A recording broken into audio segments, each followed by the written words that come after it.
بسم اللہ الرحمن الرحیم۔ شروع اللہ کے نام سے جو رحمان و رحیم ہے۔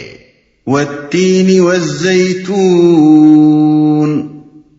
وطور سینین وهذا البلد الامین لقد خلقنا الانسان فی احسن تقویم۔ قسم ہے انجیر اور زیتون کی اور طور سینا اور اس پرامن شہر مکہ کی، ہم نے انسان کو بہترین ساخت پر پیدا کیا۔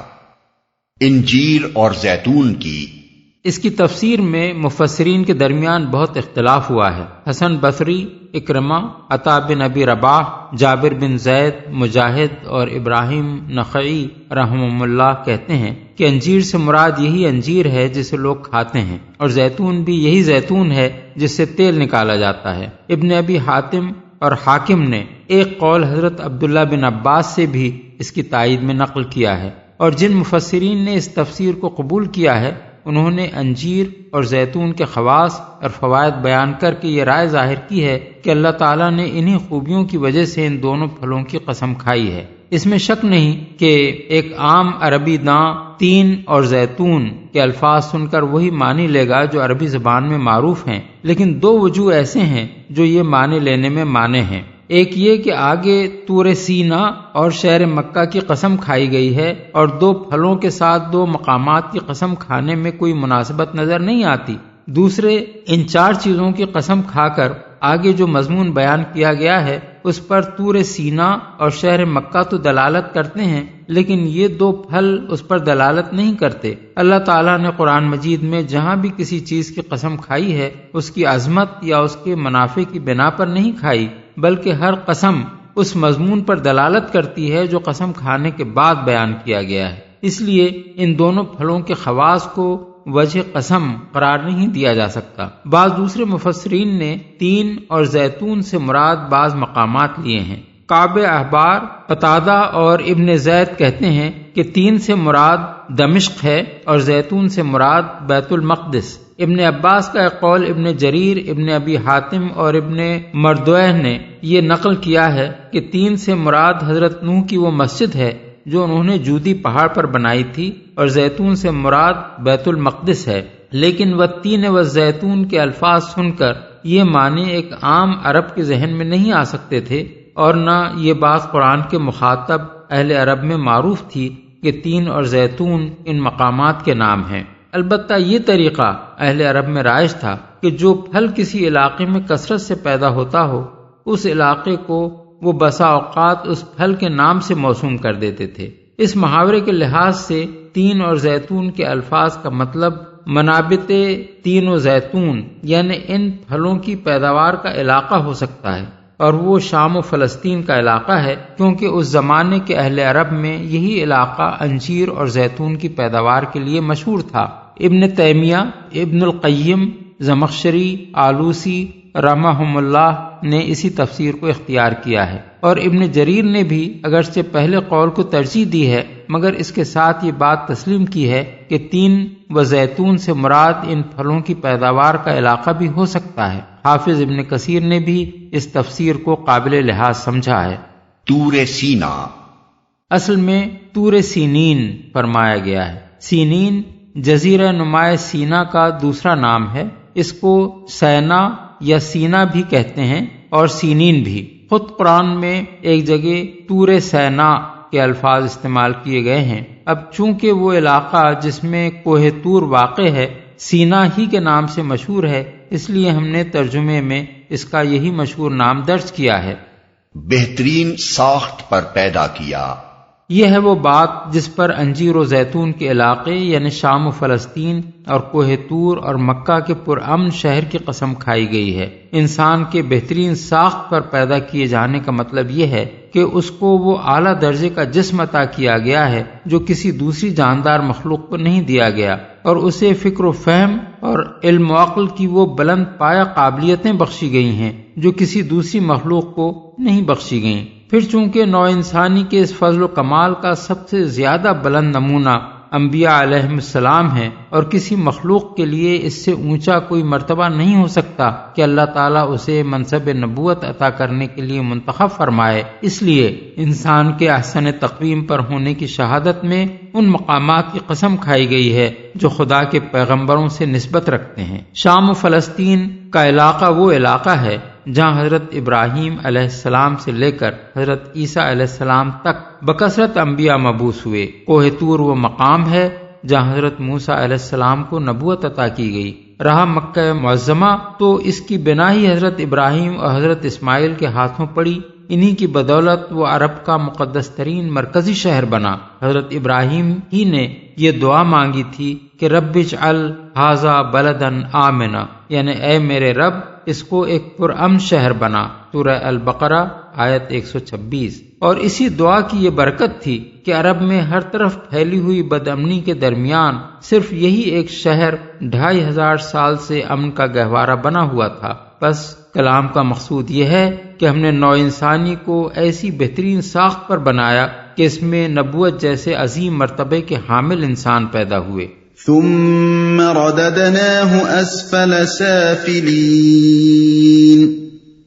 الا الذين امنوا وعملوا الصالحات فلهم اجر غير ممنون۔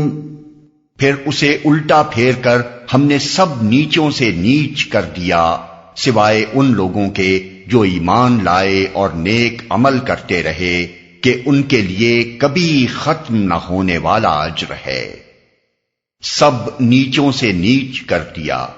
مفسرین نے بالعموم اس کے دو معنی بیان کیے ہیں۔ ایک یہ کہ ہم نے اسے ارذل العمر یعنی بڑھاپے کی ایسی حالت کی طرف پھیر دیا جس میں وہ کچھ سوچنے سمجھنے اور کام کرنے کے قابل نہ رہا۔ دوسرے یہ کہ ہم نے اسے جہنم کے سب سے نیچے درجے کی طرف پھیر دیا۔ لیکن یہ دونوں معنی اس مقصود کلام کے لیے دلیل نہیں بن سکتے جسے ثابت کرنے کے لیے یہ صورت نازل ہوئی ہے۔ صورت کا مقصود جزا و سزا کے برحق ہونے پر استدلال کرنا ہے۔ اس پر نہ یہ بات دلالت کرتی ہے کہ انسانوں میں سے بعض لوگ بڑھاپے کی انتہائی کمزور حالت کو پہنچا دیے جاتے ہیں، اور نہ یہی بات دلالت کرتی ہے کہ انسانوں کا ایک گروہ جہنم میں ڈالا جائے گا۔ پہلی بات اس لیے جزا و سزا کی دلیل نہیں بن سکتی کہ بڑھاپے کی حالت اچھے اور برے دونوں قسم کے لوگوں پر طاری ہوتی ہے، اور کسی کا اس حالت کو پہنچنا کوئی سزا نہیں ہے جو اسے اس کے اعمال پر دی جاتی ہو۔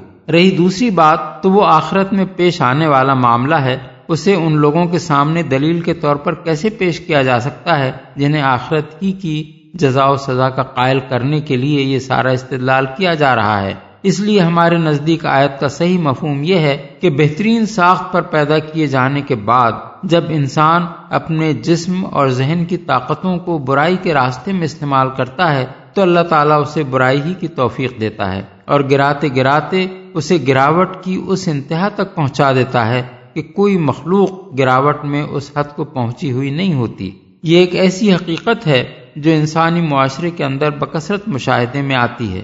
حرص، طمع، خود غرضی، شہوت پرستی، نشہ بازی، کمینہ پن، غیظ و غضب اور ایسی دوسری خصلتوں میں جو لوگ غرق ہو جاتے ہیں وہ اخلاقی حیثیت سے فی الواقع سب نیچوں سے نیچ ہو کر رہ جاتے ہیں۔ مثال کے طور پر صرف اسی ایک بات کو لے لیجئے کہ ایک قوم جب دوسری قوم کی دشمنی میں اندھی ہو جاتی ہے تو کس طرح درندگی میں تمام درندوں کو مات کر دیتی ہے۔ درندہ تو صرف اپنی غذا کے لیے کسی جانور کا شکار کرتا ہے، جانوروں کا قتل عام نہیں کرتا، مگر انسان خود اپنے ہی ہم جنس انسانوں کا قتل عام کرتا ہے۔ درندہ صرف اپنے پنجوں اور دانتوں سے کام لیتا ہے، مگر یہ احسن تقویم پر پیدا ہونے والا انسان اپنی عقل سے کام لے کر توپ، بندوق، ٹینک، ہوائی جہاز، ایٹم بم، ہائیڈروجن بم اور دوسرے بے شمار ہتھیار ایجاد کرتا ہے تاکہ آن کی آن میں پوری بستیوں کو تباہ کر کے رکھ دے۔ درندہ صرف زخمی یا ہلاک کرتا ہے، مگر انسان اپنے ہی جیسے انسانوں کو اذیت دینے کے ایسے دردناک طریقے اختراع کرتا ہے جن کا تصور بھی کبھی کسی درندے کے دماغ میں نہیں آ سکتا۔ پھر یہ اپنی دشمنی اور انتقام کی آگ ٹھنڈی کرنے کے لیے کمینہ پن کی اس انتہا کو پہنچتا ہے کہ عورتوں کے ننگے جلوس نکالتا ہے۔ ایک عورت کو 10 20 آدمی اپنی ہوس کا نشانہ بناتے ہیں، باپوں اور بھائیوں اور شوہروں کے سامنے ان کے گھر کی عورتوں کی عصمت لوٹتے ہیں، بچوں کو ان کے ماں باپ کے سامنے قتل کرتے ہیں، ماؤں کو اپنے بچوں کا خون پینے پر مجبور کرتے ہیں، انسانوں کو زندہ جلاتے اور زندہ دفن کرتے ہیں۔ دنیا میں وحشی سے وحشی جانوروں کی بھی کوئی قسم ایسی نہیں ہے جو انسان کی اس وحشت کا کسی درجے میں بھی مقابلہ کر سکتی ہو۔ یہی حال دوسری بری صفات کا بھی ہے کہ ان میں سے جس کی طرف بھی انسان رخ کرتا ہے اپنے آپ کو ارذل المخلوقات ثابت کر دیتا ہے، حتیٰ کہ مذہب جو انسان کے لیے مقدس ترین شے ہے اس کو بھی وہ اتنا گرا دیتا ہے کہ درختوں اور جانوروں اور پتھروں کو پوجتے پوجتے پستی کی انتہا کو پہنچ کر مرد و عورت کے اعضائے جنسی تک کو پوج ڈالتا ہے، اور دیوتاؤں کی خوشنودی کے لیے عبادت گاہوں میں دیوداسیاں رکھتا ہے جن سے زنا کا ارتکاب کار ثواب سمجھ کر کیا جاتا ہے۔ جن ہستیوں کو وہ دیوتا اور معبود کا درجہ دیتا ہے ان کی طرف اس کی دیومالا میں ایسے ایسے گندے قصے منسوب ہوتے ہیں جو ذلیل ترین انسان کے لیے بھی باعث شرم ہیں۔ اجر ہے۔ جن مفسرین نے اسفل سافلین سے مراد بڑھاپے کی وہ حالت لی ہے جس میں انسان اپنے ہوش حواس کھو بیٹھتا ہے، وہ اس آیت کا مطلب یہ بیان کرتے ہیں کہ مگر جن لوگوں نے اپنی جوانی اور تندرستی حالت میں ایمان لا کر نیک اعمال کیے ہوں ان کے لیے بڑھاپے کی اس حالت میں بھی وہی نیکیاں لکھی جائیں گی اور انہی کے مطابق وہ اجر پائیں گے۔ ان کے اجر میں اس بنا پر کوئی کمی نہ کی جائے گی کہ عمر کے اس دور میں ان سے وہ نیکیاں صادر نہیں ہوئیں۔ اور جو مفسرین اسفل سافلین کی طرف پھیرے جانے کا مطلب جہنم کے ادنا ترین درجے میں پھینک دیا جانا لیتے ہیں، ان کے نزدیک اس آیت کے معنی یہ ہیں کہ ایمان لا کر عمل صالح کرنے والے لوگ اس سے مستثنا ہیں، وہ اس درجے کی طرف نہیں پھیرے جائیں گے بلکہ ان کو وہ اجر ملے گا جس کا سلسلہ کبھی منقطع نہ ہوگا۔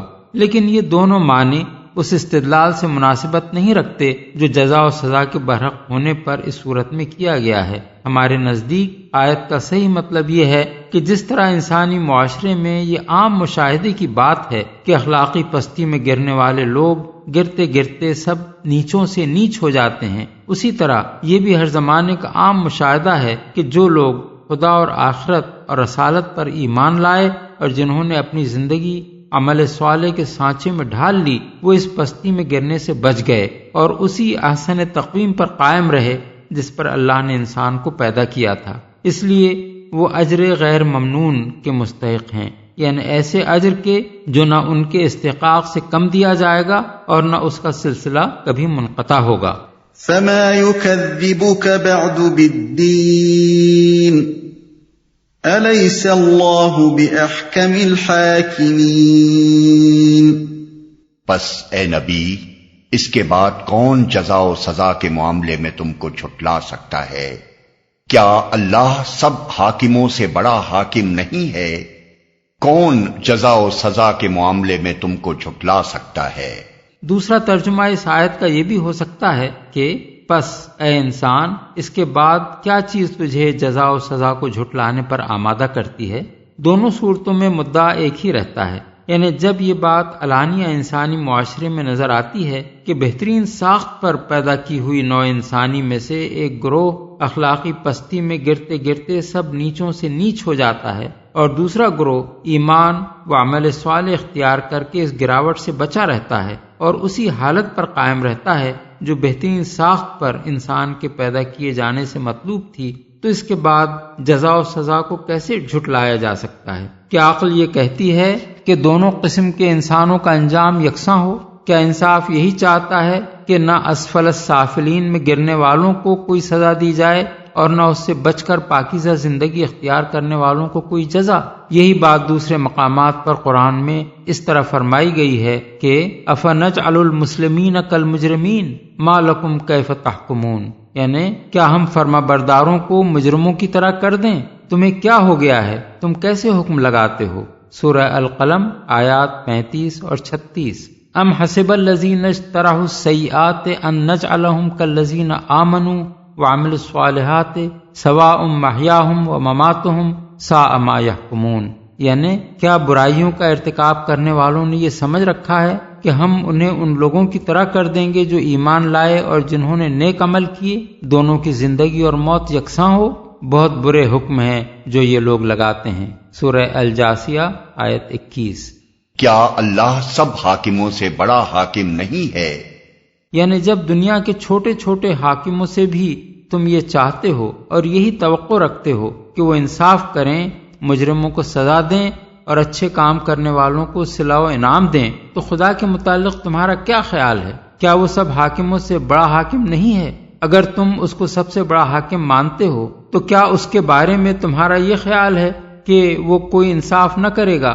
کیا اس سے تم یہ توقع رکھتے ہو کہ وہ برے اور بھلے کو ایک جیسا کر دے گا؟ کیا اس کی دنیا میں بدترین افعال کرنے والے اور بہترین کام کرنے والے دونوں مر کر خاک ہو جائیں گے، اور کسی کو نہ بد اعمالیوں کی سزا ملے گی نہ حسن عمل کی جزا؟ امام احمد، ترمذی، ابو داؤد، ابن المنذر، بہقی، حاکم اور ابن مردوہ نے حضرت ابو ہریرہ سے یہ روایت نقل کی ہے کہ رسول اللہ صلی اللہ علیہ وسلم نے فرمایا، جب تم میں سے کوئی سورہ والتین والزیتون پڑھے اور الیس اللہ باحکم الحاکمین پر پہنچے تو کہے بلا وانا علی ذلک من الشاہدین، یعنی ہاں اور میں اس پر شہادت دینے والوں میں سے ہوں۔ بعض روایات میں آیا ہے حضور جب یہ آیت پڑھتے تو فرماتے سبحانک فبلا،